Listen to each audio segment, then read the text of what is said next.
Are you personally selling an unattainable dream? Not at all. We get 80% of our clients through advertising because we're wizards at advertising. Sure. You can watch someone's content or look what they're doing and see the intent in which it comes from. I will never sell anything that I don't believe in. And that's why I've never, I don't have multiple programs. I teach agency and that's it. Starting an agency, your risk is zero. But you'll see other people, once again, especially in the e-commerce businesses where they're like, oh, I'm making like, 30 grand a month. And I'm like, no, you're not. Like, you're making like 4. Yeah. Dude's making 30 grand a month, but they're creative agencies because they apply the principles into whatever it is they do. Hello, everyone, and welcome to Babylonia Media and our very first podcast series, The Entrepreneur's Experience. When they're starting off on their journey, entrepreneurs love being surrounded by other creative and energetic people working in flexible workspaces. So it's very appropriate that this series is sponsored by SpaceMade. SpaceMade transforms buildings to create enjoyable and immersive working spaces for entrepreneurs and remote workers alike. We in Babylonia have a space at one of their locations and have found it a great environment to work in. SpaceMade has accessible workspaces throughout the UK. Check them out at www.spacemade.co. Thanks for listening and enjoy the show. Okay, that one says Gadzhi upside down, but other than that, there's no sign of my name anywhere. I like no branding. You're saying merch is personal branding? Yeah, merch is never satisfied. No, merch for me is like print on demand, like crappy, like, oh, this is all bespoke. Okay. We do everything. No, I'm with you with that. Everything end to end. Well, just so you know, guys, this is a really, really good hoodie. I've worn it many a time, especially to the gym. And never be satisfied. On the Gadzhi point, by the way. Yeah. Actually, we're rolling, yeah? So, just very quickly. Hi, guys. Welcome to Babylonia Media. This is the Entrepreneur's Experience, second episode. Iman Gadzhi, thanks for being here. Thanks so much for having me. So, just quickly before we do anything, I want to make a caveat for the episode, which is that I am very, very friendly with Iman, but he has said I can ask him absolutely everything, and that's awesome. Gadzhi. Let's talk about the word Gadzhi quickly. I used to call you Gadzhi all the time. Yeah. Sorry about that. Don't worry. So Gadzhi, just that background, where's that from? So, I mean, Gadzhi, this is why I don't really mind people calling it like Gadzhi. The Western version. Whatever works, honestly, because it's not even technically my full real name. My full real name is Gadzhi Magomedov. Yeah. Like that's my full last name. So that's from a place called Dagestan in Russia. So, very interesting place. If you go on a UK government website right now, like, they have those travel travel advice things. Don't go to. It's to at the worst. It's like, we strongly advise against you not going. And were you born there? Yeah. Okay. But you came here quite quickly, right? Yeah, so I was born there, lived there for the first 4 years of my life, and then moved here. Okay. Do you speak Russian as well? I did, and then funnily enough, as I was learning English, there was a big push on me from my mom and big pressure to learn English. Sure. So as I started doing that, to practice, I would speak English at home rather than Russian. Mm-hmm. As that happened, simultaneously I started to forget Russian. Fine. So I can read, but I can write. If you don't speak it at all, I guess that's normal. But yeah, I can read, I can write. If someone speaks to me, I can respond in English. It just takes me a little too long to think about what I'm going to say. Fine. Well, you did leave when you're 4, to be fair. Yeah. Before, obviously, my audience in particular probably won't know too much about you. So the first question I would be is just like, what companies do you have and how many companies do you have and what's going on with them? Yeah, for sure. So main business is iag-media. It's an advertising agency that has morphed ever since 2016.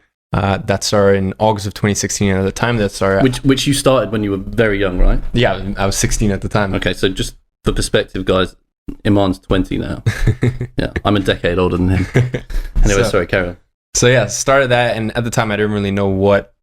for me, it was as simple as I am providing a service to a business in return for a monthly fee. The idea of retainer was foreign to me. The idea of having a marketing agency or an advertising agency, that was all entirely foreign to me at the time.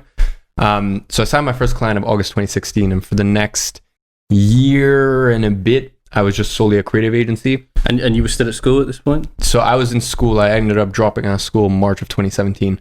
Fine. Yeah. So as soon as you just saw the light, so to speak, in a financial term, you just thought... Okay, so I made a promise to myself. I remember I traveled to Amsterdam in February of 2017. And that was my first... What did you do in Amsterdam, Iman? For work, actually. Okay, fine. So I had a shoot with Bang & Olufsen, one of their stores out there. Cool.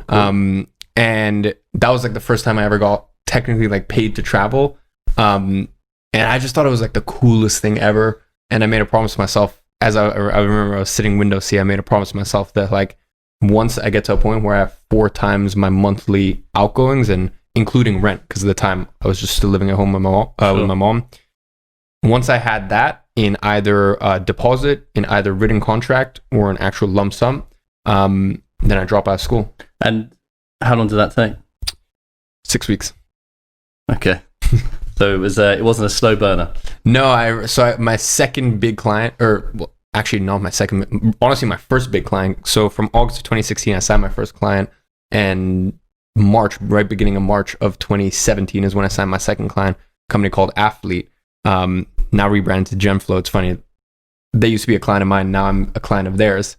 Interesting. Which is very, very interesting. But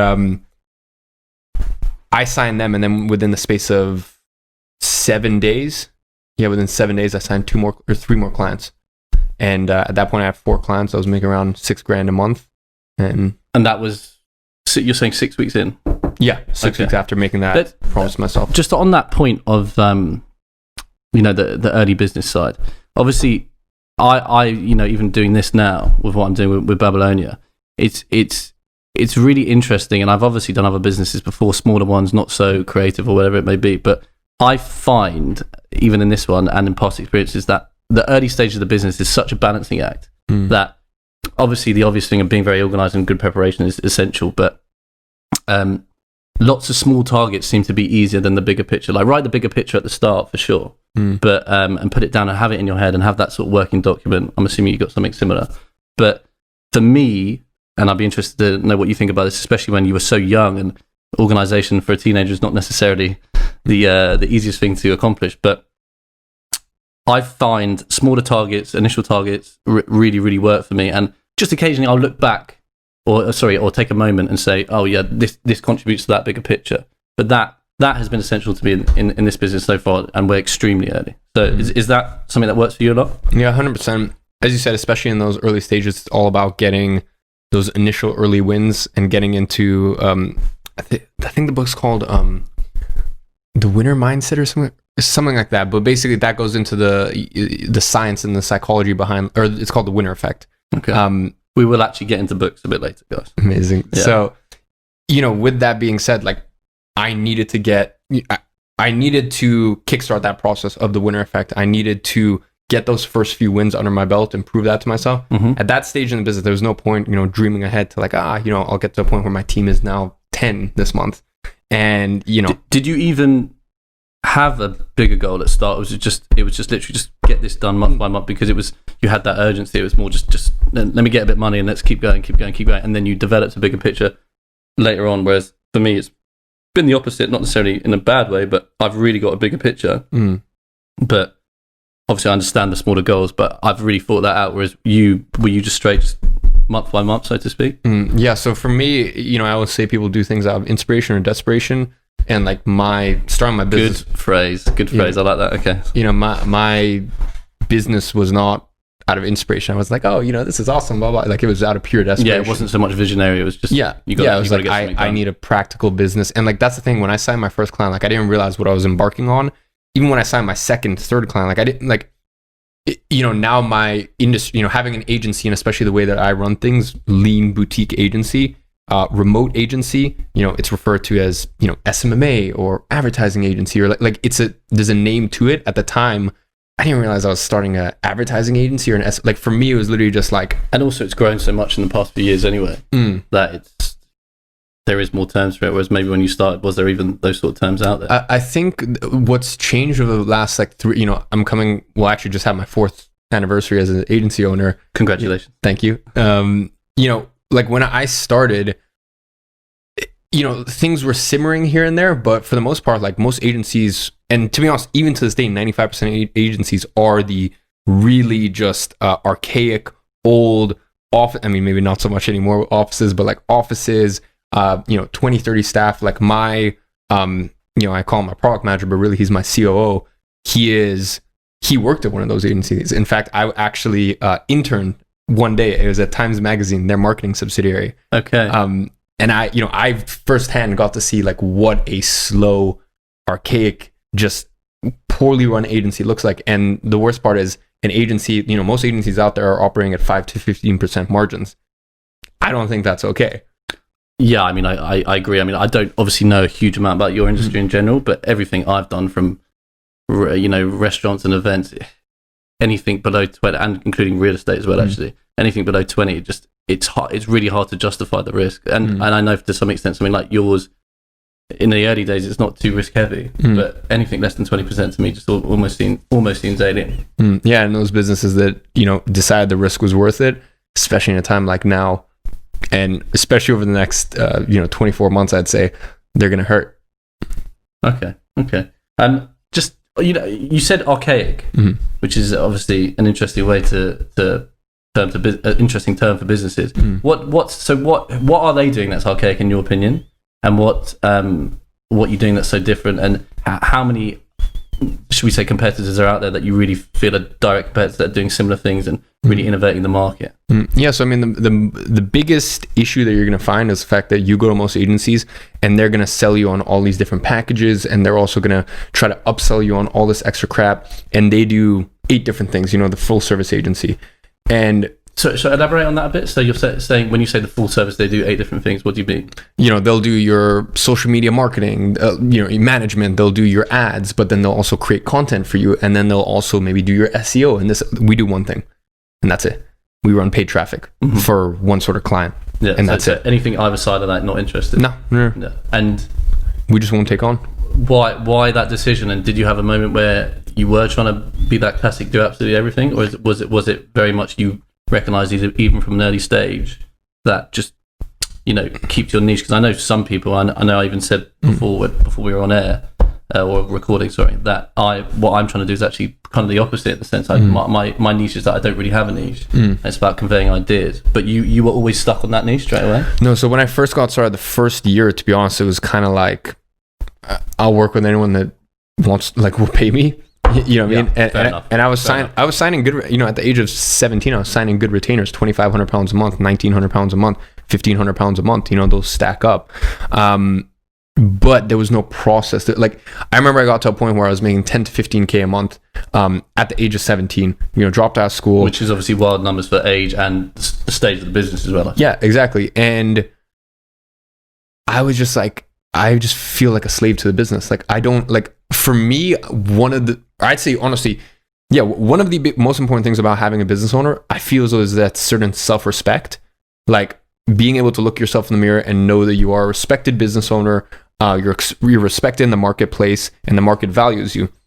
I didn't feel like that. I just felt like a glorified contractor. But was the early stages regardless necessary? That would be the point. Looking back on it, do you feel it was necessary regardless for the obvious things of learning, trial and error, element of failure? Yes, but I could have done what I did. For me, my agency really took a J curve up in April of 2018, which is when I decided, okay, scrapping. At that point, I was just doing one service, but I honed in on one niche, really properly honed in on one niche. I actually changed niches, which is what we work with now, which is e-commerce. Technically, I work with 2, but there's enough synergy that it's fine. It's in a category that works. Yeah, we work with info product and e-commerce businesses, but for the first year, it was literally just like whoever will work with me. Sure. And I was which is, like you said, it does relate to the desperation aspect, unfortunately. Yeah, and the other thing is, I was offered, I remember those August of 2017. At that point, I remember one of my biggest clients actually dropped that month. A company called Zebra Fuel. I'm still good friends with the owner, but I remember sending off a proposal, and that proposal had because naturally clients start asking for things, but that doesn't mean that's their true intention. They're like, oh, do you offer this? Or have you thought about this? Or do you have any experience with this? In the sense, because you're performing so well in that aspect. Yeah. And they just naturally want to know more. And I remember at one point I sent them a proposal for a website. Never built a website before. Right. I sent them a proposal for SEO. Yeah. Never done SEO before. Yeah. Sorry, carry on. So you first website. Yeah. First one, never done a website before. SEO. I think there was some influencer stuff in there, and then it was just a whole shit show. But that's how most agencies run. Yeah. You know, just you think you can do it, or just throw shit at a wall and see where it goes. Yeah, exactly. So for me, the reason my agency works so well is because I've stripped away every single ounce of complexity. We offer one service to one niche, even down to little things like the onboarding. My onboarding is automated, because most agencies By the way, for absolute novices, what is onboarding? Onboarding is basically just what you said, to how you bring on a new client once once they've signed and once you guys have come to an agreement. My onboarding takes 60 minutes, but I don't have to do anything. They do everything. I send them a link to the agency onboarding, and then over the 7 steps, they've already paid the invoice at that point, and I have everything on auto billing. So And is that quite unique even now? I think yes. The way that I run things and the way that I show people to run things, it's not unique. But once again, like I always say my agency is lean, mean, results driven agency. Yeah. And it's a boutique agency, and at the end of the day, we still make up probably 5% of the marketplace. People who run an agency the way that I run an agency and the way that I tell people to run an agency. Okay. And as I said, the other 95% of agencies out there are still just your kind of bog standard. You sign. Do you see? Sorry to cut you off there, but do you see any use to the more old fashioned version? Is there room for maybe a sort of boutique notion of it, or do you just think it's just completely they're just not catching up with the innovation? No, but I mean that's in the same way that obviously you have experience with real estate, and even just like moving into this new place, like there's so many things as a service provider myself I looked at with Savills, and I'm just like, this could have been done so much better. Yeah, well, they definitely, a company like that would always sort of rest on their laurels a bit and rely on their reputation. Things it would, like e-signatures. Like I remember when I moved into my last place 2 years ago, couldn't do e-signature, and I just thought it was preposterous. Like there's honestly just so much out there that could be optimized, and it doesn't matter what industry you're in. I happen to be in the advertising agency, but you can take that same principles. But you are obsessed with efficiency as well, right? And processes in general. Yeah, because I know that as things scale up, like that's the biggest issue with business owners is as things ramp up, once you get to a certain velocity, then that's where everything breaks. Yeah, I agree. I know that I'm looking at every single part of my agency, and I'm looking at it, and I'm basically going, for me, my entire business and entrepreneurship to a lot of people seems like it's like this rock star lifestyle, and it's like meetings and this and that. Like that is the farthest thing from the truth. Like I totally agree. That's actually something I want to get onto, but I'll let you finish. But before I say that, I totally agree. It's like people need to understand, and this is definitely a reason why I want to do this series in particular, that there is a really unglamorous part of what you're doing. Like it can become glamorous if you do it right. But for example, you easily work 10 to 12 hours a day, right? Without fail. I mean, obviously I'm a friend of yours, but I often don't hear from you for weeks, and I'm okay with that, by the way. But my point I'm trying to say is that it really is hard graft to a level that is, you will make serious sacrifices. But I've actually just forgotten where you were going before that.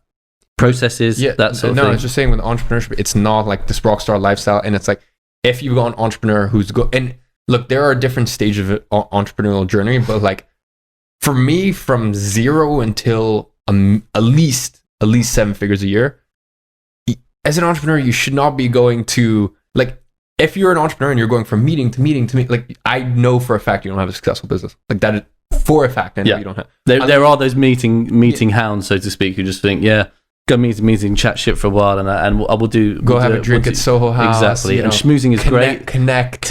Yeah, all that stuff. And entrepreneurship really is like, I consider myself an engineer more than anything. I consider myself a person who's at any given moment, I'm looking at the structural integrity of my ship, of my business. And that leads back to your sort of obsession with processes and systems and that sort of thing. Exactly. And that's why, for example, like the past 2 months, I don't want to say I've taken off of work, but like the past 2 months I've been at 20 to 30% because I had, obviously I was in Manchester boxing, and then which went well. Yeah, which went well. Yeah.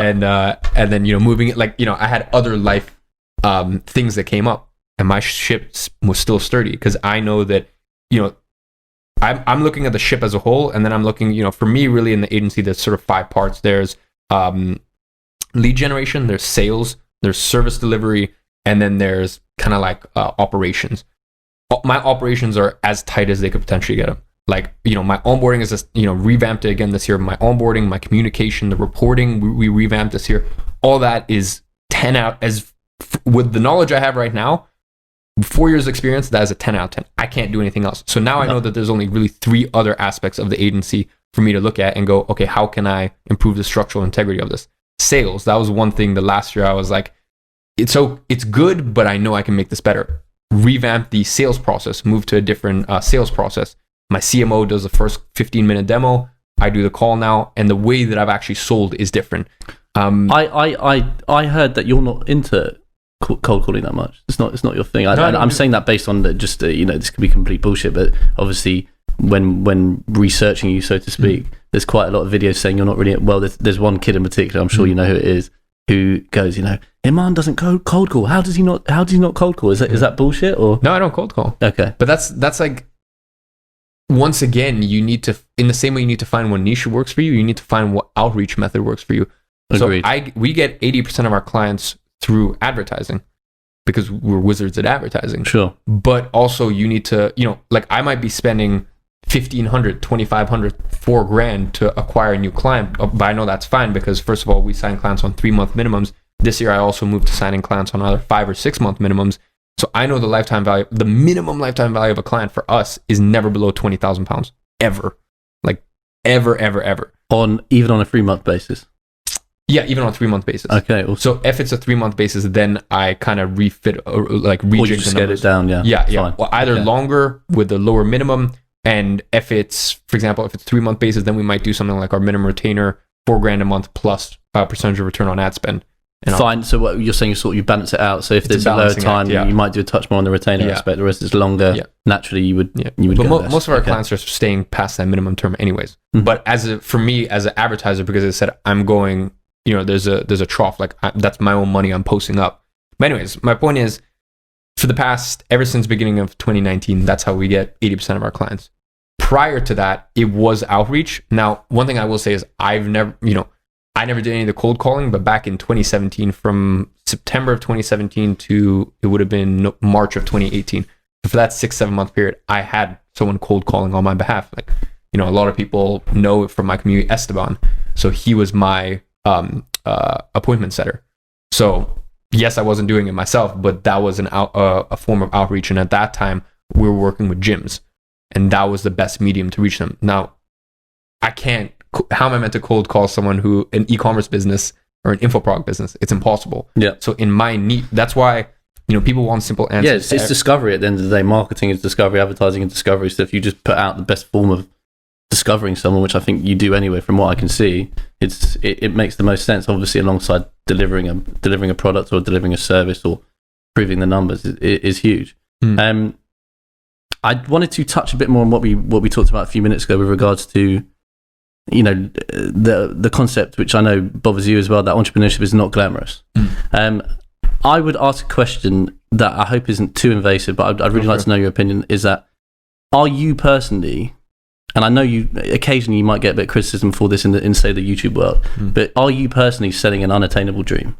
Not at all. Okay. Why? Not at all. And here's kind of where, because by the way, I would caveat that I know you well enough to know that you're not, and also on top of that, I'm going through and saying, you are part of that, shall we say, YouTube guru type world because of the education company. Because of the education company, and you do get slotted into it a bit. I definitely think the general consensus on you, regardless of me, is that you're not really, say, like, I don't want to. Okay, we'll say it. People like Ty Lopez or.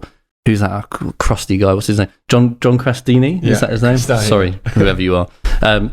Who look like they're saying, do this and you will make money. You don't seem to be doing that. You're not doing what I call the deceptive marketing aspects. But obviously, you do present a lifestyle, which is young people will want that. And so my question is why? Okay, so going back to the point, why is it not an unattainable dream? Well, a couple of things. First of all, in terms of like the lifestyle marketing side of things, I feel as though there's a lot of people who like do the lifestyle and they know they're doing the lifestyle marketing. Like for me, it's never I'm doing the lifestyle marketing. It's like I'm just living my life. Yeah. And like we end up taking like for the easiest win I could ever have if I wanted to do lifestyle marketing is buy a car. Yeah. Very easily I could buy whatever car I want. Yeah. I don't buy a car because that just doesn't make me happy in my life. But then, arguably, why even put that out there in the first place of even having like a holiday somewhere or whatever it may be? And again, I have an opinion of why you do it and I think it works, but I really want to hear your version of that first. When I go on, like for example, I just went on Iceland, went to Iceland, like, you know, I just took some cool photos, you know, I like film photography, for me, that's social. Like for example, my Instagram is 100, like to me is 80% social, like it's 20% business. Like for me, my Instagram is just like to keep up with social life and like my friends and this and that. On my YouTube and stuff like that, like I don't post like vlog holidays or like even. Well, yeah, I was thinking about that. You're not a vlogger, in the sense like, you do present stuff that is, and to some extent, I was thinking about this. Like, is it bad for younger people or anyone who's aspiring to do the sort of thing you're doing to see a lifestyle that works and that you deserve, and as long as it's not over the top, which I don't think yours is, and on top of that, you're also not going, well, you know, if you buy my course or whatever, you have this lifestyle. You're not I don't think you're doing things in that sort of intense capacity. So marketing is marketing at the end of the day to some extent. Yeah, no, but once again, I just think you can tell, like you can watch someone's content or look what they're doing and see the intent in which it comes from. Like, that's actually a very good way. The other thing is like when I'm, you know, really the only kind of luxury I have, or the thing that like someone look at and be like, okay, that's a lot of money you spend. For the most part, I'm very, very tame with my money. Is my watch collection. Sure. Only thing is with my watch collection worth $500,000 or so, I've made money on it. If I was to sell them all tomorrow, even after wearing them for, you know, year, 2 years, whatever, I would have. And I've explained that, but kind of, you know, circling back around to your point of, are you selling this an unattainable thing? I've, you know, me and my team joke all around all the time that and very easily, because I have my own e-commerce company, if I was to start selling educational products, and also because, keep in mind, in my advertising agency, we've sold millions and millions for other e-commerce businesses, so I know how to sell for e-com businesses. If I started selling e-commerce educational products, I would genuinely make four to five times as much as I do for my education company. I know, because I have friends who are incredible entrepreneurs, but they have sort of course businesses. Like I have I have an education company with 7 people, with support leads, with, you know, product managers, with like people dedicated just to making the product better and the community as good as it can be. And a lot of bloated, that's my business where I have a lot of bloated expenses, because for me, the most important thing is bringing the highest quality product and community. You're not too concerned about making major money on it. No. Yeah. And as I said, I will never sell anything that I don't believe in. And that's why I've never, you know, I don't have multiple programs. I teach agency and that's it. Because to me, that is the only business that I believe in. And, you know, for me, just genuinely, like, I don't know how there's certain people at night who can sleep trying to. I agree with that. I think what some of them are selling is it's outrageous, to be honest. Trying to make out that for a beginner, the best business model is real estate. Are you having, like, if you were broke and have no money in your go on Airbnb and flip rentals? I mean, it's bollocks. It's not true. It's the biggest BS ever. Or the Amazon thing, you know. I remember FBA. Yeah, I mean, I remember when I had a few moments of just trying to sort of explore my options, and also when I was thinking whether to do this or not. And, you know, you can do that classic thing. Oh, it could be great to just sit at home and make a few $100K a year, but I mean, it's bollocks. It's just not true. Here's simply what it comes down to: is risk reward ratio. Yeah. Starting an agency, your risk is 0. Out of pocket, if you start an agency today, and I've released videos on how you can start with 0. Keep in mind, from the first, I got to $8K a month with no agency name or agency website, nothing. And when you start an agency, I do recommend that you, create. Look, you can genuinely start with 0, but if you just want to do on a little bit of a shoestring budget, you get like a Wix. You get a Google domain, and then you get a G Suite. That's pretty much all you need. A little website, which is to the novice. What is that going to cost you? Wix I think is £10 a month. Google domain is £12 a year, so let's say £1 a month. And then G Suite is £6 per year. Okay, so it's literally so minimal. It's a joke, really. Than a dinner. So out of pocket, you're spending £20 a month on building a business. That, by the way, and here's the other thing that you need to understand. I have an e-commerce business. For me to do any sort of sizable number, we need to have thousands of orders a month. with an agency, if you get one client, that pays you £1,500 a month, that's life changing. Yeah, that's it. That's game totally over. Agree. Totally agree, and especially that concept of, I don't think everybody is out to, which is fine, to achieve what you're trying to achieve, or maybe what I'm trying to do in a media sense. But if you can gain, like, say, $5-6 grand a month, that is life changing in the sense of the freedom that you have because of it. And I think that's what's great about perhaps what you're doing a bit more than other people. You're not saying, oh, you're going to be a millionaire or anything like that. You're putting it out there, and you're not, for me anyway, I don't think you're being overly persuasive, which is what bugs me about these get rich quick gurus, because it's I one of the reasons why I actually want to do this, just in general, is I want to be informative and true and real, which is maybe that's a bit cliche, but what I really want to do is just make people realistic, because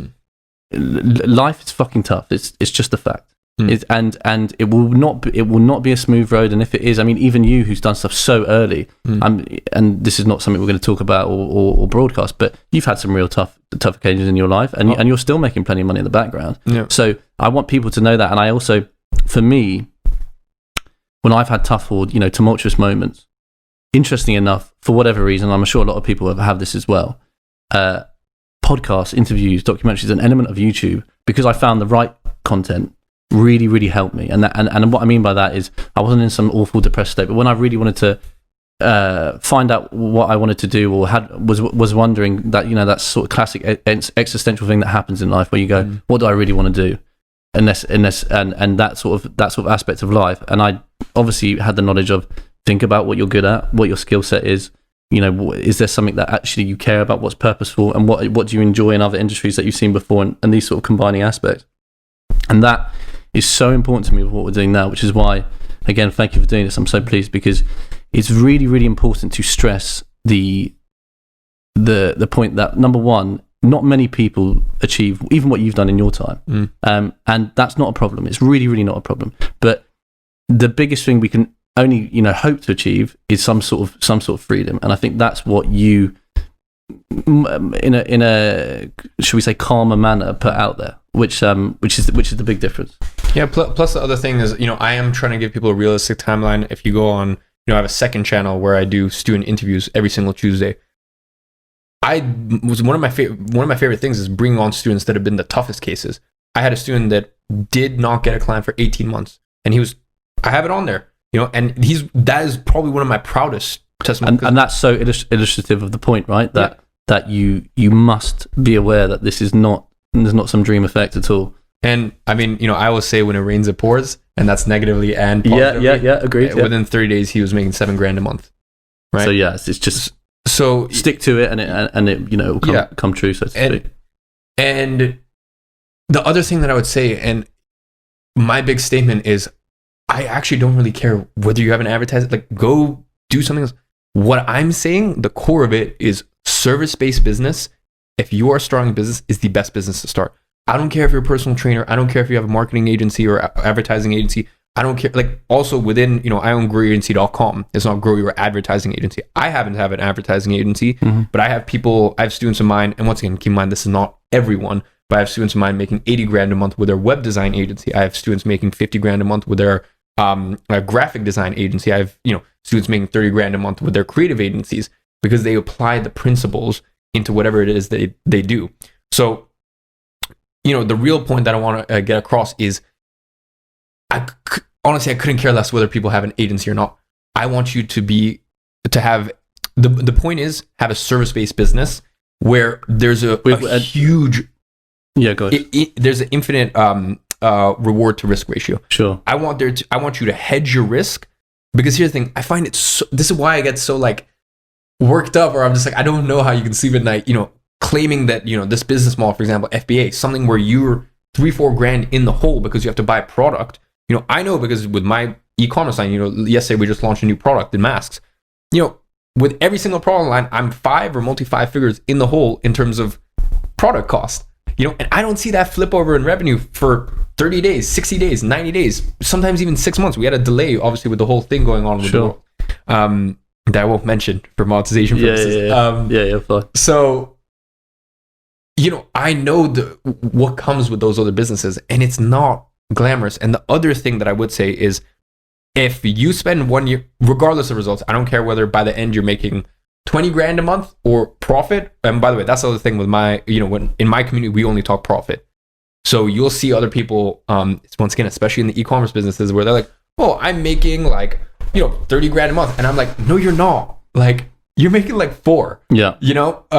Because of all your advertising costs and because you have such a low margin product.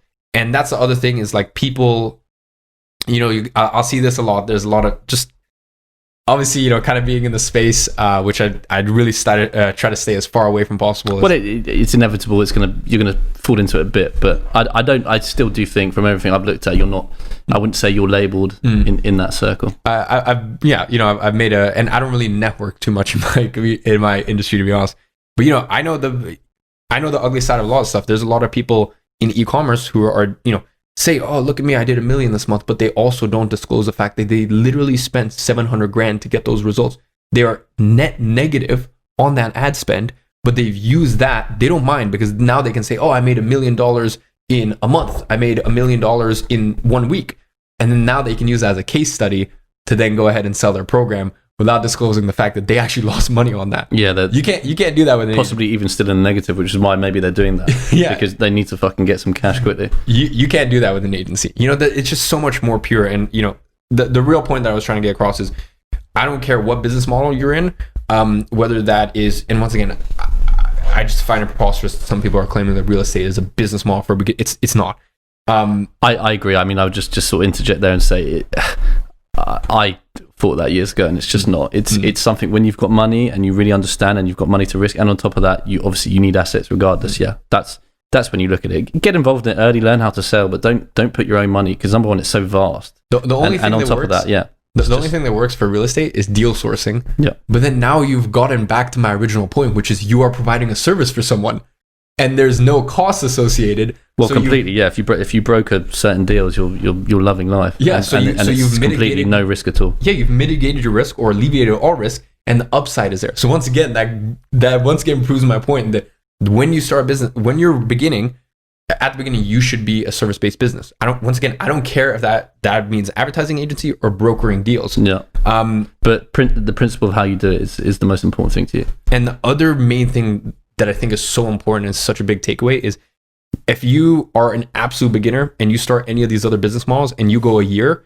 and once again, it doesn't matter if you end up getting even with an advertising agency, if you get no results for a year, and you compare that to running e-commerce business and getting no results for a year, the person you are, and I don't mean to say this in a very I just mean in a very pragmatic way. I think one of the reasons that, as I said, I have buddies of mine who, have had to, put in 1/10 of the infrastructure that I've had to put in. And, I have it's a legitimate business, everything from the education company side of things all the way to the schools in Nepal that we build. It's a big operation. And, they have 1/10 of that, and they make literally 10 times as much money as I do from the education company.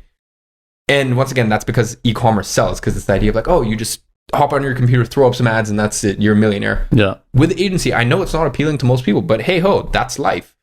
With an agency, you have to learn sales. You have to learn lead generation. You have to learn operations. At some point, you're going to have a team. Initially, that should be a contractor that's working on a per month, per client basis. Which of those 5 did you find the most difficult? Obviously, you're super talented and you can do all of them. But if there was one that was particularly hard, what was it? I'd say actually for me, lead generation. Okay, I actually think that too. That's in my head. That's what I thought, because I've always found in any business or anything really in life, in the sense of that first initial push through the sort of wall, or whatever you want to call it, or break through the wall, which is essentially, like you said, getting leads, it's quite hard to, I think, because it's it goes from being so sort of up in the air, there's nothing quite there, to very tangible. It's really, really hard to really see it, I think. I mean, at this point, it's the one that I struggle with, one of the least. But for me, initially in the first 2.5 years where I wasn't running ads to bring in leads, I remember back in the day, I used to, these days I still get 10% of my clients through outreach, right? Where I'm sending a video audit, and you just use a tool called Loom. I've been using it for 2.5 years. I've probably said them like 1,000. Plug to Loom, whoever that is. And, that's just a little recording tool on your computer. You can do a video audit straight there. Back in 2017, I used to do it old school. I used to have my camera down. I used to have a yellow pad, notes, and I would shoot an audit, put it into Premiere Pro, edit the cuts, throw it up on YouTube as an unlisted, and then send it to them, hoping that they would watch it. Now you can, with looms, you can crank out 10 a day, high quality looms. So, the volume is a lot better. But for me, the thing that I would struggle with the most, reason I say outreach, is because reason I never kind of got into cold calling is because I just don't like that frame. I'm not a huge fan of it. Yeah. I mean, it's But I'm with you on that. But that's because I am an engineer kind of type. So I any sort of inefficiency kills me. That said, when in your first year, you have to do that. Yeah, no choice. Absolutely no choice. You have to do outreach. In your first year, until you're in my business, until you're making 20K a month profit, I strongly don't recommend that anyone runs ads because there's risks associated to it. You can do things I've done this in the past. You can have a team of appointment setters, right? And then they're getting paid per appointment that they set for you, or they're getting paid 50% of the first month retainer, whatever model you want to use. But my point is I think that was kind of the thing I struggled with the most, is because as I said, I want to be able to step away from the agency and it still runs entirely. The one thing that I haven't done yet is sales. And I don't think I'm going to give that up for a while. Okay. And go on, elaborate on that a bit. Here's why. And because people always look at my stuff and they're like, you have maximum efficiency in this. Why would you not get it to a point where literally your agency is a self-serving beast? Sure. And there's so many things you have to do on top of that to get your agent to the point where it's growing without you. You need to have the right incentives in place. If you're just if you're just the absentee leader, your team is not going to grow. Your business is not going to grow. Yeah, for sure. Anything you do, if you're not seen to be there, then there's complacency, isn't it? Which is obvious. With sales, the main reason is because, once again, it's such low volume. I found the ideal amount with my agency is to bring on 2 clients a month. 2 to 4. 4 is it's a little too much for us because, once again, our monthly minimums are at least 3 months. Or I'll tell you, our historical average is 6.8. That's the amount of months on average they stay. So 7 months. And that's the clients that leave after 3 months and the clients that stay 16 months. And my biggest goal this year is to get that up to 9. And I've been signing clients on 5 and 6 month retainers only this year. So because of that, I know the lifetime value is so high. I know these clients are staying on. And at this point, I've just brought on another performance marketer. So now we have capacity for around 16 to 18 clients. But that's 16 to 18 clients. And I know that on average they're staying 7 months. So I know that I can really only sign around 2 new clients a month. So for me to sign 2 new clients a month, I need to have at the max 8 calls. And by the time that someone gets on a call with me, they've already done a 15-minute demo with my CMO, Danny, and we're doing around 30 demos a month. And then from there, any clients that he doesn't think are suitable for us or can afford our services just yet, or they're not the right exact fit, then we'll actually refer those to our students. And can you divulge into how many clients you have at the moment? So at the moment, 12. Okay. And we're trying to get up to... So that surprises me. I've expected more in the sense of how busy you are, but so I mean, I guess in layman's term, or to the novice. You say how busy I am. For my agency, I'm only working. Well, obviously there's an element of that as well, but obviously you said you're quite efficient with it. So why, I would ask for someone who's trying to get involved in the sort of business that you're doing, why only 12? Whether that's a good or bad thing, and why limit the clients? Because to some extent you are limiting the clients deliberately, right? No, so the reason that is because Luis, who's the new performance marketer, prior to that, I managed my first ever 100K month profit.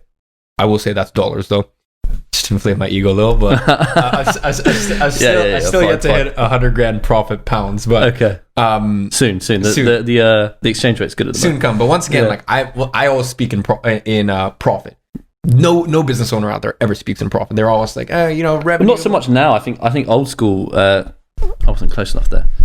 Not so much now, but I think old school businessmen are all, the sort of turnovers. Well, I'd forgotten the thing, but profit is sanity essentially. Yeah. And I think, but I do agree now, like you said, especially when people are selling, it's all about turnover, and it's again, which is another great point about what you're doing, is you're stressing the point. Profit is the only thing that really matters. But I wanted to slightly, so AIG, is it AI?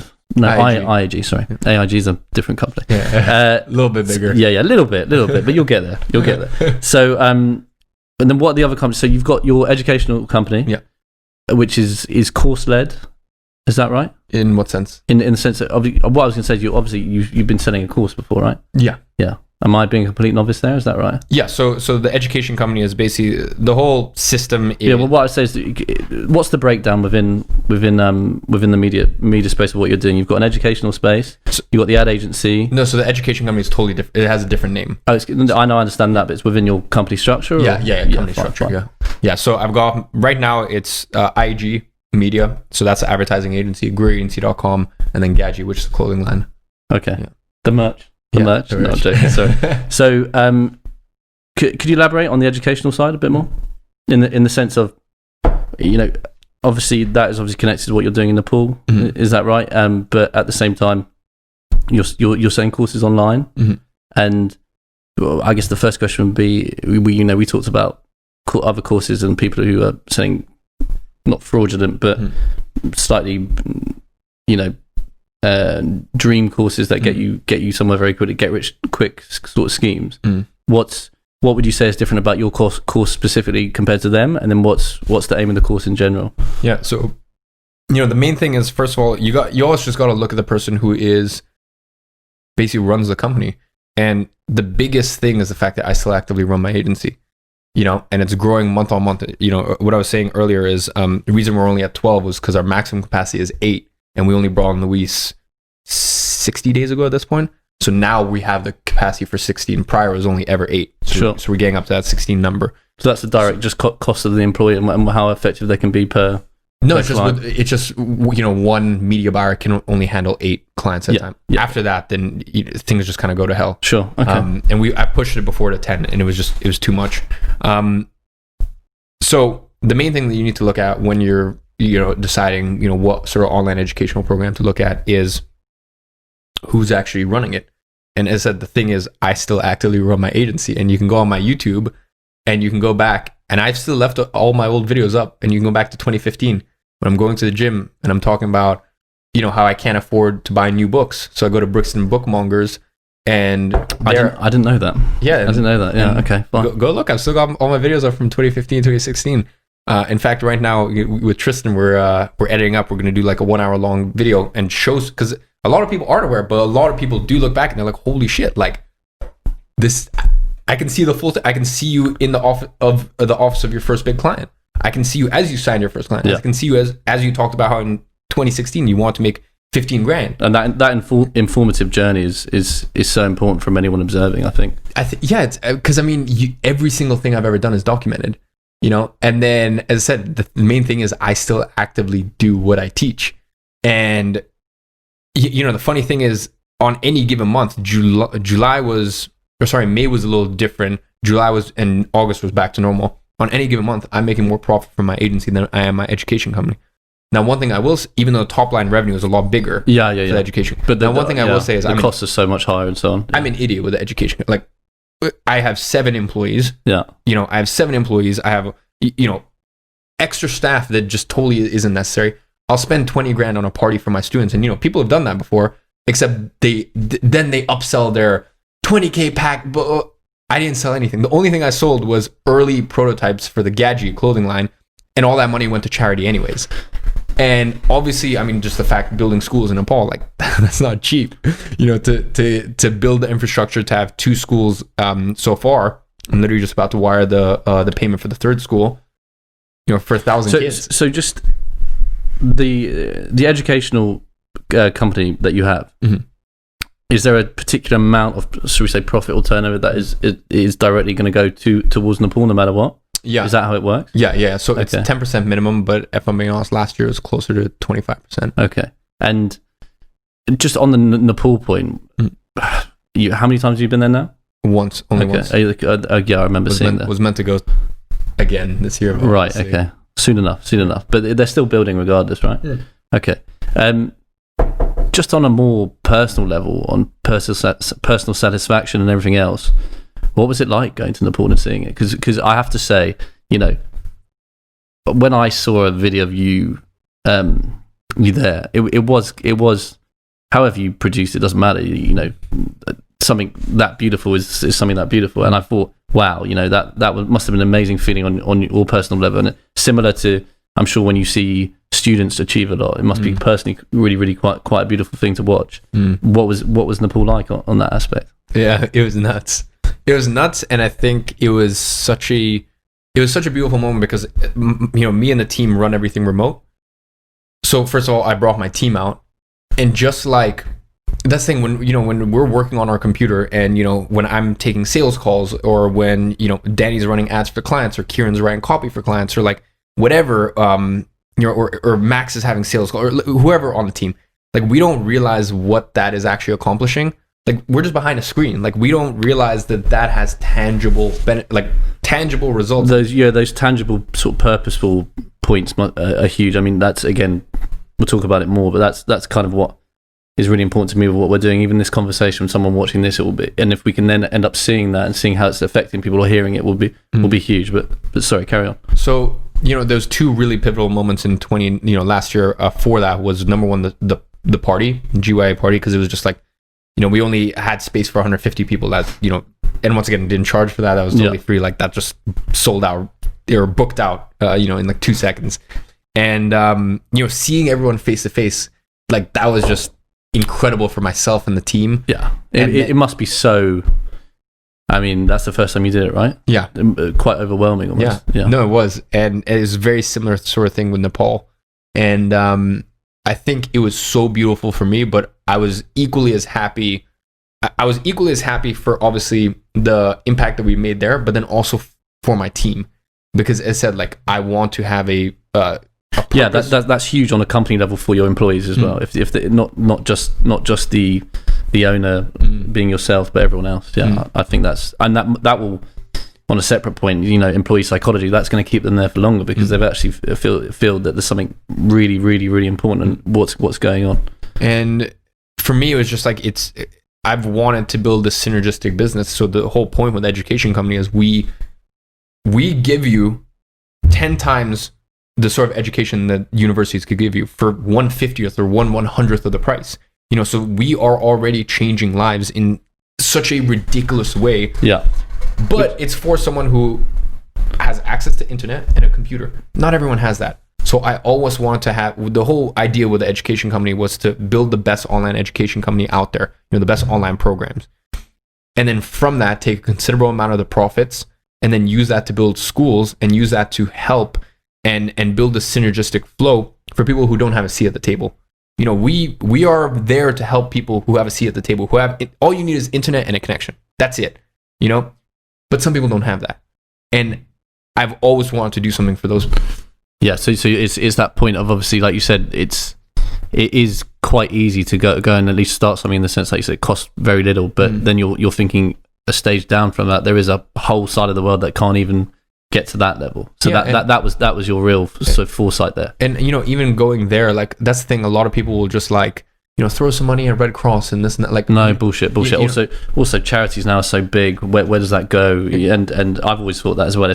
If certain things happen for me in a business sense, I'd want to either do my own charity or create something where there's, not in a control freak manner, but just what's going on. You can use your business efficiencies that you have and use it the right way. And that exactly, that's the thing. Like I get a MOU, like I get to see exactly where the money is being spent. Of the 23 people who work in that organization, 1 is paid. That's it. The only one who lives in UK, Alan. And, I was able to go there with the organization, see the previous schools, see everything. And immediately once I started getting to these communities, the first thing that I was thinking is like, how can I make this a self-sustaining ecosystem? Like I was thinking, okay, the next, outside of the schools that I build, how can I start putting in some solar panels? So that the way they've got renewable energy. And then so funny, I've literally gone through this all in my head before. It's just great that you're actually doing it, and it's now tangible for you. But sorry, carry on. And the other thing is, I'm starting to do a cost analysis of like, okay, maybe I could spend this amount to put in a new library, but then maybe it would have been, it's better for me to spend like just as little as $2 to $3 grand to get training in for the teachers for a full 2 weeks. And I'm starting to think about it in the way of like, almost in the way of like, that's my little mini business, except, not, I'm thinking about it from my engineer perspective. Yeah. And for me with these communities, what is like so gratifying is to know that like with most of these communities, like they just leave. Like most people just leave and end up, working in slave-like conditions in, Abu Dhabi and, you know, India and this and that. And most people leave Nepal. And like the whole thing that we're trying to do, the heartbeat of a community is their school, you know, and that's, you know, that became really apparent to me, especially as so many of the elders came to me. Like the children were appreciative, but it was the elders. The elders obviously understand who were real, and they knew what that the elders knew that that school was the reason that their granddaughter or their grandson would be around. That was the reason that their granddaughter or their grandson what isn't going to go and try to find work. It's amazing. It really is. Isn't going to go try to find work in some other Middle Eastern company. That's the reason that because of this education, now I actually have a feasible. And that's the other thing that we were thinking about is what other special what sort of things could these students specialize in. And we were looking at like what is valued in the marketplace. And for example, there it's actually a lot of like bridge engineers and stuff like that, because that's the thing with Nepal is with all the earthquakes, it's this process of like rebuilding. When it gets torn down, rebuilt, etc. And we were, you know, like it's just, I want these communities to thrive, and I don't want to just build a school and it sits there dormant. And like you said, so people can also contribute to their hometown, which I think's huge. I can understand why that's really important. Do you have what's the big plan with the educational side? Not specifically the courses in the company, but on the building schools. Is there a real? I'm sure there's an astronomical aim. Could you explain that a bit and also bring it back to maybe you'd hope to do in the next couple of years, and then what's the more, shall we say, astronomical plan of how much impact you can make? So I mean, the thing with the schools is by the time I die, I want to build 1,000 schools. Okay, so that's the landmark number. Fund and build 1,000 schools. And so that's that. And once again, that will always be a branch of the bigger I'm just step 2 of a 100-step plan at the moment. You know, like that's the other thing is you always got to look at someone's intentions. From 2017, way before I ever had an online program or an education or anything in that sphere, my bio said I'm on a mission to reform the education system. I didn't. We should touch on that, but yeah, I didn't really know how I was going to do it, and to be honest, at this point, I still don't exactly know how I'm going to do it. I have a murky idea. But yet you had it in your head regardless. But it was always my intention, and it will be my intention, because here's the thing: you get to a point where like what's more money going to do for me? And you know, I get it when you don't have any money. Like I've always say, you have to. People will say that's very easy for you to say. You have to go through a paradigm to understand it. And like even when I had no money, me and my mom were on government benefits. You know, like I know what being in that place is like. You have to go through a paradigm to understand it. Even if I used to hear people say that, and I'm like, conceptually, I understand that, like, you know, money won't make you happy, but like, yeah, right. You know, you really do have to go through it. So, you know, here's the thing. On my deathbed, will I be happy that I managed to scale my agency to a place where it's making $1 million a month profit? Probably not. Will I be super grateful for the experiences that it's given me? Yes. But in terms of actual purpose and feeling fulfilled, like, I don't know. Like, I feel as though I'm here for something big. And for me, that's the education company side of things. And, you know, there's over the next 30, 40, 50 years, there's a lot of steps. You know, there's a lot of steps. One of the big things that I kind of wanted to convene in as the main thing, and then from there's branches, is I want to get to a point where in my 40s, 50s, 60s, I open up an academy. So it replaces university. The cost is $100,000 a year or something preposterous like that.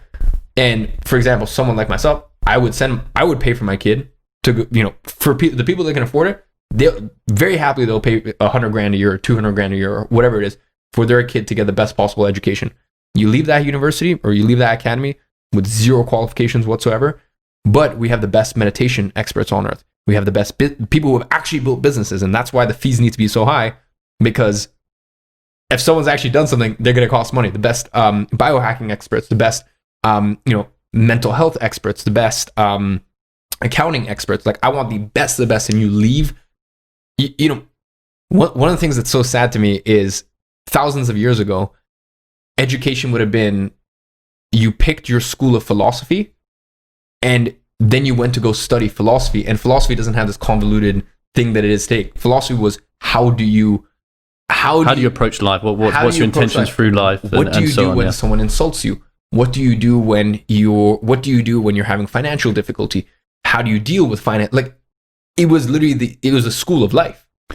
Yeah, I mean, do you know who Alain de Botton is? Yeah. So obviously, I'm sure he fits with a lot of what you're trying to do, and for me, in my own way, a big part of what we will try and do here at Babylonia is that I think, you know, I obviously read that mission statement I sent you, but just before the podcast, by the way, he didn't check earlier. I've been moving in. I'm very busy. I'm sorry. But the big thing for me is I really do genuinely sort of foundationally believe that educating through conversation is a very good form of education, because it you know, it's that classic thing of it really engages you, it sparks your curiosity. And for me personally, touching on what you said about how there's a lot of schooling out there that's not that useful, I went to what would be considered a very good school.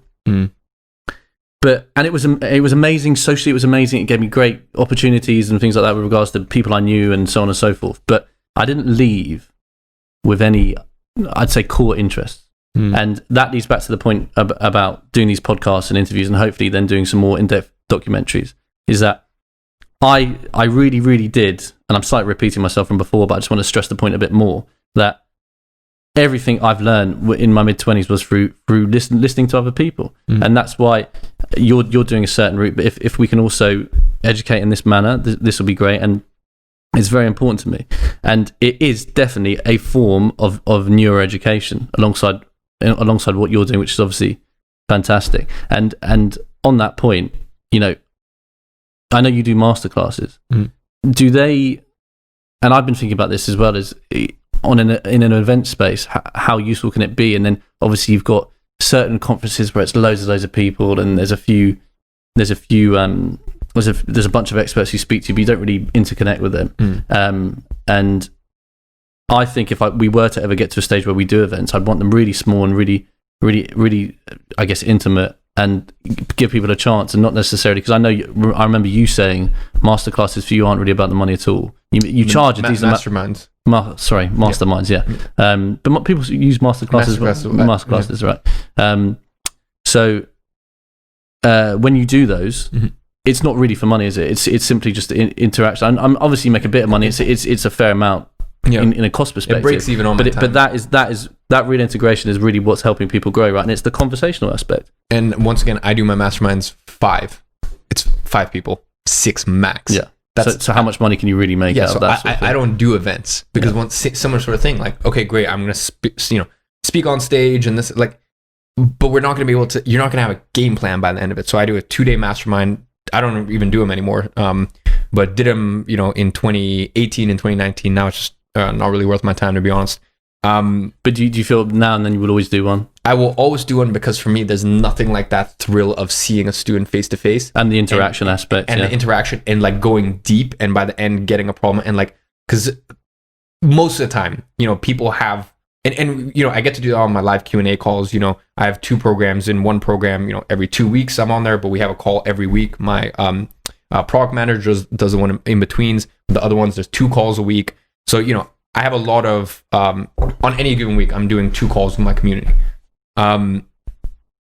So I have that sort of one-on-one time, and that's all via a Zoom audio. So I'm literally speaking one-on-one with a person, and those are going on for hours. So I like to break apart people's problems, and a lot of time what people think their issue is, it's something totally different. But that face-to-face aspect is so fulfilling. Nothing like it. And on top of that, it relates to the other points like Nepal and everything else. Seeing it in the flesh is huge. The mission to reform the education system. So again, we sort of dipped and dived into it, but what's I guess why would be the question. Why has that been, even when you didn't quite know what it was, why is that so significant to you?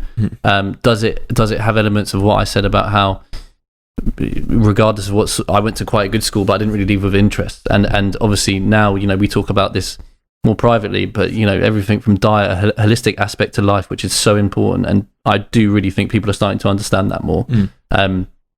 Is it those aspects and seeing people not really leaving with core interests that make you think, and also the fact that you've obviously been lucky enough, and myself, to discover stuff that really, really interests us in an early stage in our life, in a grand perspective? Is that the sort of elements of that alongside a bigger driver? For me, it's just like, how do you fix every single problem on earth? Education. Like, it's as simple as that. Like, how do you fix for the most part, every single political issue we have? Education. Like, and that's why, you know, when I talk about education, I'm talking, and when I have my final aspiration of that academy, you know, I said where it's a preposterous amount of money, but that also subsidizes some of the scholarship students. Sure. And then with those scholarship students, the plan is for the 10 years after they leave university, 10% of everything they make, they have to donate back to the school. And then that, once again, helps the new scholarship students and the schools that we're building in underdeveloped countries and this whole ecosystem. So you, and I sort of agree with you on this, but you see education as, it has a ripple effect, essentially, in the world, which obviously makes total sense to anyone. If we educated properly, we would not have an obesity issue. Yeah, totally agree. If we had an education problem, we wouldn't have 90. And you know, there's so many industries. Like, for example, education is important to me. I despise the pharmaceutical industry. I despise the medical industry. You know, 99% of it. For me, I don't. The way to tackle that isn't to go after pharmaceutical industry. For me, it's to educate the people using the products. Educate and obviously offer some sort of solution, whether that is just through education and they go down their own route or whatever. For example, it may be. And that's why, like, you know, sometimes people are like, even in my programs, they're like, it's weird.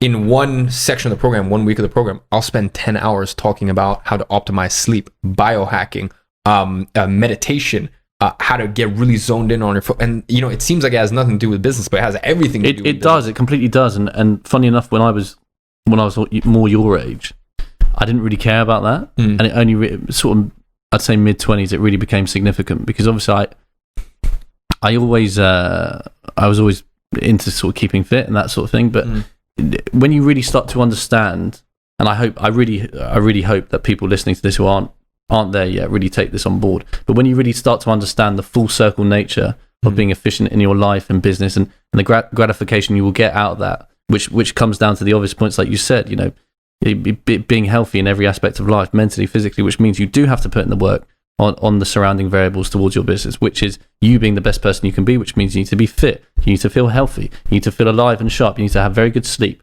That's so important. And it's interesting that you've talked about that. You talked about that so much to your students, and it aligns with the point you're making. Is that that's not really taught in schools. And some people say, "Oh, well, being hippies," or it's a bit holistic, but it's just not. It really intertwines with being efficient on a human level, which means that you can be efficient in your business. And I just think it's amazing that you're doing that, really. Yeah, and like I said, also when I talk about education, like my medium is advertising, but like also like. That's the other thing with my programs. It's like, you know, people at the end of the day do want that result. They want to have a business that makes a good amount of money. They want, a certain lifestyle or whatever. But like, I also use that as a way to get people in. But then I'm gonna trick you into teaching you stuff that you didn't think you wanted to know. Like, I'm gonna trick you into teaching you how to deal with anxiety. And like the fact that at school we aren't taught about how to deal with anxiety, how to deal with depression, how to deal with mental health. But we're forced down our throats. Maths is. I'm not saying there's not a place for maths. Well, I was going to say that the theory is relevant. I think. I'm not saying but to the level that it's pushed. I'm saying past the age of 13, I don't think you should force anyone to do anything. That's a very big statement. I don't know what would be my answer. I'm not sure if I'm with you or not. But why? Why would be the point? I've written copy that sold millions, and I didn't study English lit. I'm a high school dropout. That didn't teach me at all. For me, the best way that I learned how to write. But at the same time, you're a big reader. Exactly. Yeah. But that's not school. Nothing in school taught me to read. All of my, I had. But fundamentally, I would say, and I'm actually very with you on a lot of this. I'm sort of playing devil's advocate to some extent. But the concept of being forced to read certain books. Even, it's that classic thing of, if you're parenting a kid, they may be annoyed at you when they're 6 about something you taught them discipline-wise, but when they're 20, they'll appreciate it. There's an element of that with some of the stuff within the education system that we have that I do appreciate. I do really appreciate. So I'm sort of half with you on that. Here's the thing. So, I always think about like parenting and like, with me, like, very far down the line, but I look forward to fatherhood. And I've always thought, even at an early age... Very down the line. I've always thought, how would I approach it? And here's the thing. With my kids, they can do if they want to become a painter, if they want to become an artist, if they want to become whatever they want to do, I will nurture it, and you have my blessing. There are only a certain few things that I will force my kids to do. Some of those will include meditation, reading, and learning philosophy, whatever school of philosophy they resonate with, or a philosophy and a way of life. That and maybe a couple of, they'll have to do a sport. I don't care what it is, but a sport at a high level. That discipline and that, I think that teaches you so much. But I don't think school is the place where you force kids. Like, there's no real class for like, oh, you have to read at least 2 books a month. I agree. There's certain things like that, but I'm saying until the age of 13, you learn everything you need to know about math, and this, the fundamentals are essential regardless, or maybe right? even 15. Yeah. But there is a cutoff point where like you should not be forced to either do chemistry, biology, or what's the other one? Physics. Physics, yeah. Yeah, like I did biology and I learned nothing except I know so much about the human body at this point. Yeah. But the stuff that actually matters. Well, it is that. I agree with you in the sense that people need to find their interests at an earlier age, and there's not enough options out there. Some people would argue, and I've got family who are involved in the educational system, especially universities, and but some of them will argue that you have that offering by having, say, A level, so you start to go specialized. But the problem is I think it's too much theory. There's not enough practical learning, which I feel is a big part for you, right? Yeah, 100%. Like, here's the thing. I say all this stuff from, until the age of 18, nothing will change. Like, I don't ever think the education system will change from, the Prussian system that it is right now, outdated, old. But luckily, that's the beauty of online education. That's the beauty of, that's what the whole thing that I'm about. We're definitely going that way. I think, obviously, the COVID situation, bad situation, but has accelerated a lot of issues for sure. Yeah, and here's my main issue with education, and especially higher education, is it's not decentralized and the incentives are wrong. I don't think people understand that until, I think it was somewhere in the late 60s, where governments actually started to guarantee student loans, or at least start to increase they basically started to step in. The fact that the government guarantees student loans is one of the most harmful things to students, and people don't realize it. And let me tell you why. Harvard charges $60,000 a year because it knows it can, because it knows it's a marketplace, isn't it, at the end of the day? And here's the thing. I think even if governments didn't guarantee student loans, Harvard could still charge $60K, because Harvard is like, the Ferrari or Richard Mille. Like, there's certain brands that can just kind of do whatever they want. But your average university, maybe you're from top 10 to top 30, and they're on. I guarantee you, within the space of 5 years, their fees will be slashed by 90%, because they have incentive. I'm very I have altruistic tendencies, and I price my programs very competitively because I have to, because there's actually competition in my market. And people are paying out of pocket. But if the government, if tomorrow the government says, you know what, for anyone, if you want to buy online education programs, we're going to guarantee you a $2K loan, and you can pay it back kind of whenever you want. Yeah, there is a danger to that. Or they say, we're going to give you $5K. I'm just being honest, my price are going to raise.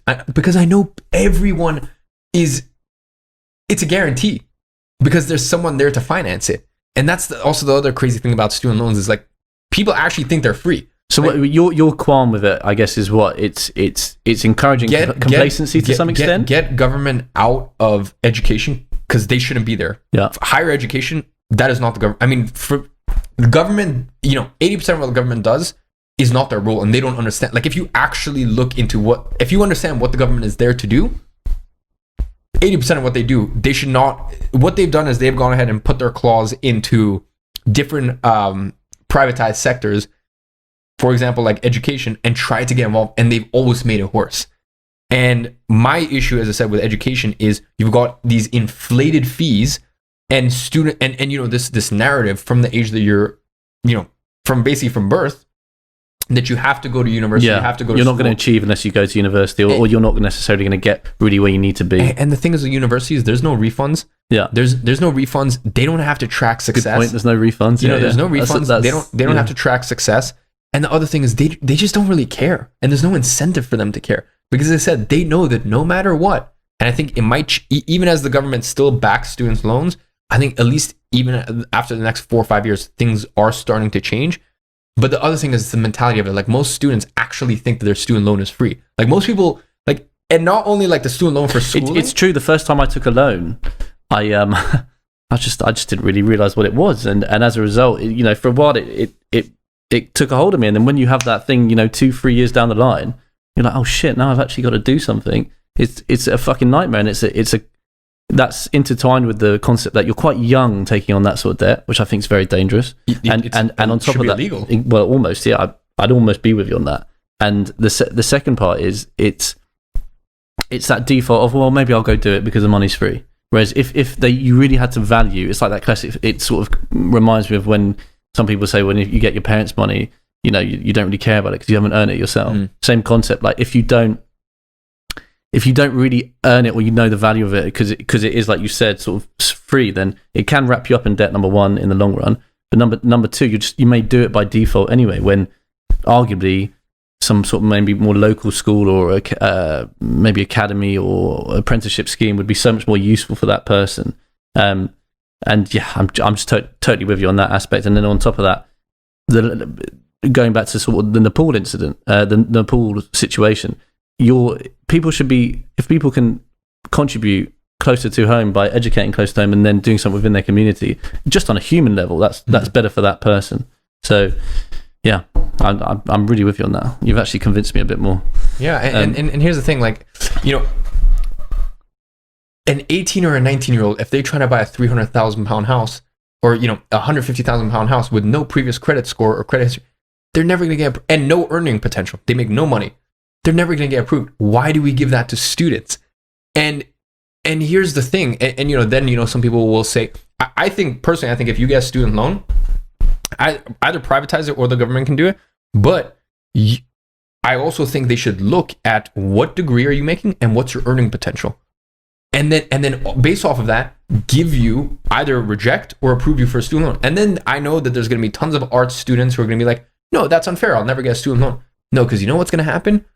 The universities are going to slash their fees by 90% because they know that's the only way they're going to get people through the door, because they know wholeheartedly, if you want to make $32K a year at the age of 40, you have my biggest blessing. That's amazing if you're doing something that you love. But your education to get to that income should not be 100K. That's my biggest issue with it.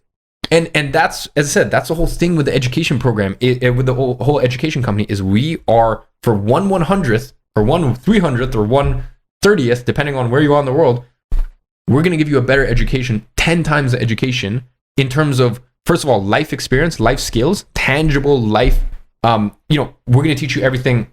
In my program, I teach everything from accounting, P&L, how to read P&L statements. I might have to take that course myself, actually. Everything from accounting, everything to operations, sales, human psychology, biohacking, like the full service delivery, advertising, copy, the full spectrum, right? So within our industry, everything you could possibly ever need to know. And with that, as I said, you got to look at your earnings potential, because, let's be honest, most people don't go to university because they enjoy their degree or whatever. They're going there. It's default. I really do think it's a default choice. I think just, well, one might as well. Yeah, no, and then before you know it, how you get to that outcome of what you want to make financially. Even if that's only 70K a year at the age of 50 or whatever, you still know that that's the steps you need to go, in order to eventually one day be a bookkeeper, But as I said, if your earning potential at the age of 50 is 50 grand, you should not be charged. And, in your 20s, you're only making 20K a year, 22K a year, minimum wage. You should not be charged 100K to learn those skills. It's preposterous. Yeah, I see your passion in it. It's yeah, I see your passion in it. And it's also that other thing is, you then, as soon as you leave university, you have to get a job, and your freedoms are restricted in the business or entrepreneurial sense, because you immediately got to worry about the debt that you're in, which is obviously so, it's so restricting. Plus, I'm just being honest. Like I'm my team is 9 now. Not a single person have asked for the resume. Yeah, I can agree with you more on that. Not a single person. I can tell you from someone who, there's a few places where there's qualifications do matter. 100%. But it's so irrelevant. I'm looking at look. I mean, at the end of the day, if you want to become a doctor, go to university. Like, here's the thing. Some of my friends, there are fundamental jobs that need a certain level of training and a real deep understanding of theory. I think that's very true. So look, some of my friends want to go on to become incredible doctors, incredible lawyers, stuff like that. And I think they're I have so much respect for them. If you're a lawyer, or if you want to become a lawyer or doctor, just disregard everything I've said for the past hour or whatever. But if you want to become an entrepreneur, and if your kind of final outcome is like you want to live a life where you got financial freedom, time freedom. Yeah, I would say not even necessarily full on entrepreneur, but just the freedom element is the big part. Even if you just want to be a solopreneur, as I said, me alone, just me, myself, and I have gone to 15K a month when I was 17, just a solopreneur as a service provider. So it's for the people who are watching that, or people who potentially want to start a business, maybe in a different industry or this or that. That's where it counts. And, in my industry, where I have an advertising agency and an education company, of the 10 hires we have 10 full-time. I've had more hires in the past, but of the 10 full-time people I have now, not a single person have asked their resume. Like my interviews are very uncomfortable, and like, Tristan's nodding his head because... What was the first question he asked you? Do you remember? Was it very invasive? I can imagine it was. You have a girlfriend. Did you actually? No, because the way that we do hiring is my team will... Because if you do have a girlfriend, then you won't have time for the business. No, because the way that I hire is, we'll have 50 to 100 to 150 applicants depending on what position we're hiring for. And then from there, that'll get, 70% will just get disqualified because we'll basically, I do some sort of vetting process, and then Danny or Kieran or whoever it is. But if the vetting process is not resume based at all, or is it at that stage, and then it becomes not so much later? So it's never at any point. Never at any point do I ask what university have you gone to or a CV ever.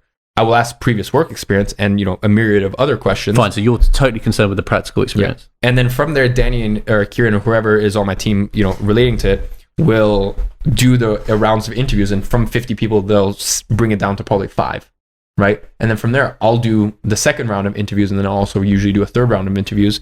And from there, I know at that point, maybe in the second round of interviews, I might ask some skill-based questions to, because Danny, whoever it is that's done the interviews before, for the most part, they know that they have the skills necessary to do the job. Now, I might have some other follow-up questions based on skills. The last interview I do, by the way, my number one goal is to dissuade someone to work for me.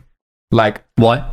Because I've moved this mic a bit. Sorry about that. Because I want them to know the ugliest sides of the job, and I want to dissuade them. And if they still want to do it, then then we're gonna have a great time. So what that for you is.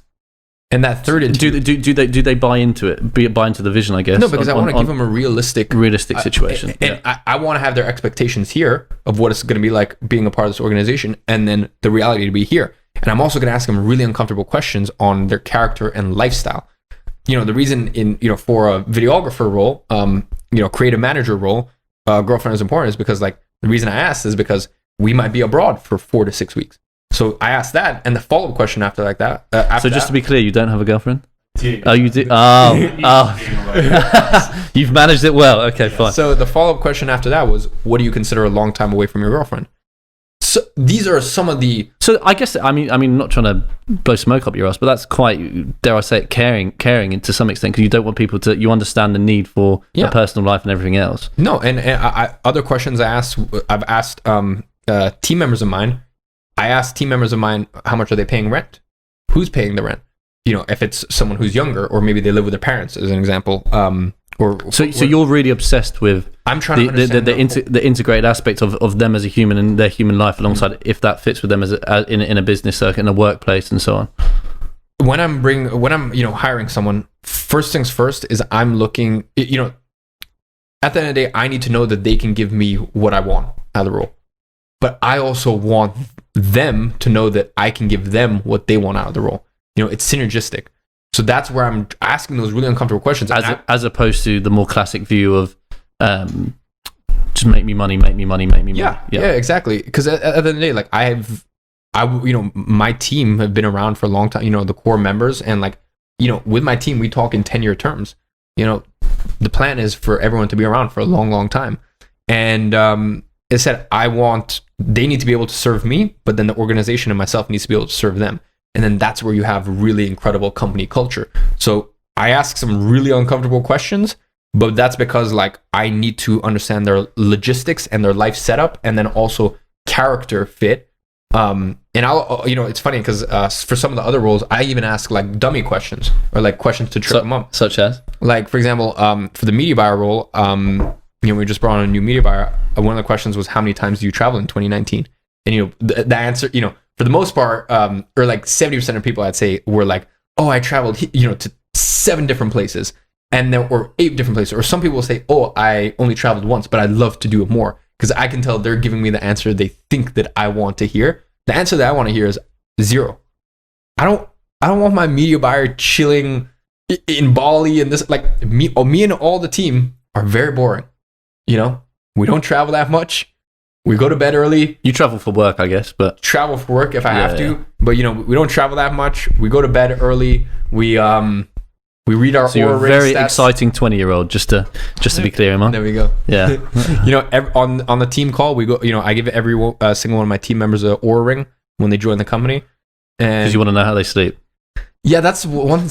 You know, I do think about that. That's a little bit invasive, but I do think about that. I'm like, sometimes I think that's a little bit of an invasion of privacy, but everyone. Does that mean you know when your employees are having sex? Yeah, it's funny enough. There was this one time. I was literally just thinking that. I was like, I'd be taking that off. There was this one time where we were going over stats with the team, and that's the thing. We go on the team call. We go over it, so it's not like I'm just there looking at it on my own. But we go over it, and it was like clear that someone's heart rate spiked around 230. Oh no! Well, we won't mention which employee that is. First of all, fuck me, that was intense. Secondly, we'll finish with a few points. I think we're about done. I want to sort of explain something to you. God, how do I explain this? So obviously I met you, a year and a half, 2 years ago, and you're younger than me, and I've been the younger entrepreneur as well. But I found myself obviously very interested in what you're doing. Obviously it was more of a friendship basis at first, and still is. But I started to understand what you're doing, and you know, you obviously see things and so on and so forth. What is very evident, in my opinion, about you. And it's hard. It's funny because my point about you being younger is when I first looked at you in this capacity, my ego was like, well, he's younger than me. I can't really maybe have an admiration for the guy. But you have a real driver to, and one of your main drivers is obviously your mother. And I have that same thing. And a big part of, sorry, I'm actually getting emotional talking about this, but a big part about my drive is the mother aspect. And I think it's so amazing that you're doing that's such a big driver alongside the educational side. I think it's really, really beautiful. And I just want to say, even though I'm 10 years older than you, I really admire you for that aspect. So I just wanted to put that on camera. Yeah. Finally, 3 important questions.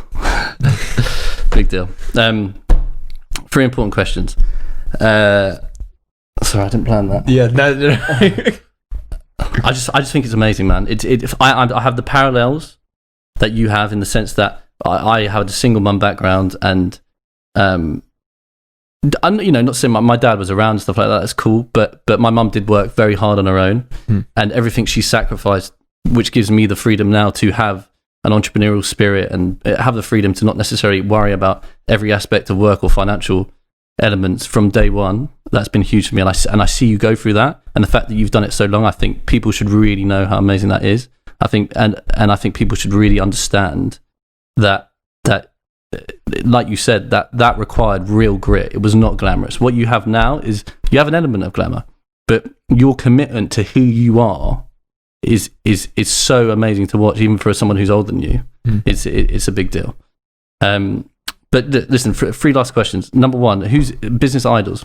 Have you got quite a few, or? To be honest, I don't really have any business idols. Most of the idols I have, or like most people I look up to, are more like the spiritual realm. Just because I find so many business people are just so out of whack. But like, there's things I respect in people. Like Elon Musk's, just his ballsiness is so commendable. Yeah, I think people are, yeah. I am with you. It's hard to ignore him, isn't it? Jeff Bezos is just like his foresight and the fact that he can think in 5, 10, 15, 20-year planes. And, outside of that, like, to be honest, for me, like most of the people I respect are kind of dead a long time ago. And like, they're more philosophers. They're more spiritual healers, that sort of stuff. Yeah. Because I think the best thing you can do is take something, like the best thing anyone who's in, a little bit more woo-woo spiritual the best thing they can do is find someone who can counteract that in terms of like very, just very meticulous, sort of business-minded person to counterbalance that. Myself, someone who's quite a meticulous business person, like I like to look and aspire towards people who are more spiritual or philosophical and like learn and always think in those situations, like what would this person do? Okay, cool. The two others are ideal morning routine. Ideal morning routine, very, very simple. Wake up. Well, I'll just tell you my morning routine. Wake up. I sit in front of my Juve. So that's red light therapy. Sit in front of my Juve and I look at my SBA, which is basically this kind of manifesto on like what I want my life to be and the way I want to show up every day and carry myself. And it's printed out. So wake up, stand in front of my Juve with my SBA. From there, go to the gym, work out.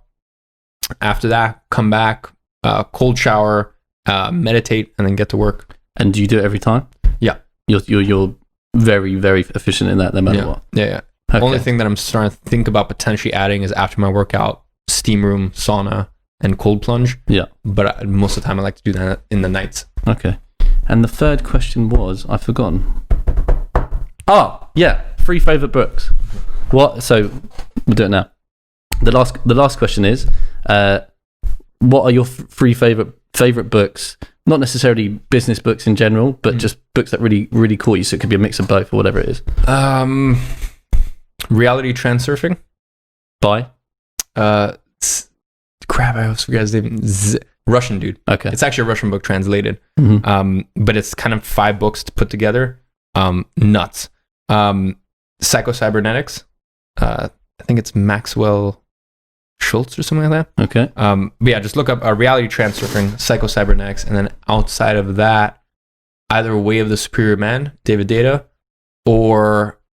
Thank you, by the way. He bought me that book. Yeah, you did, yeah. Or probably Marcus Aurelius Meditations. Cool. All right, kids, read those books. All right, so basically, awesome. Thank you very much. It was a great chat. Pretty intense. Didn't realize how long it went. Yeah, of course it did. It was me and you, don't worry. But yeah, thanks very much. That was awesome.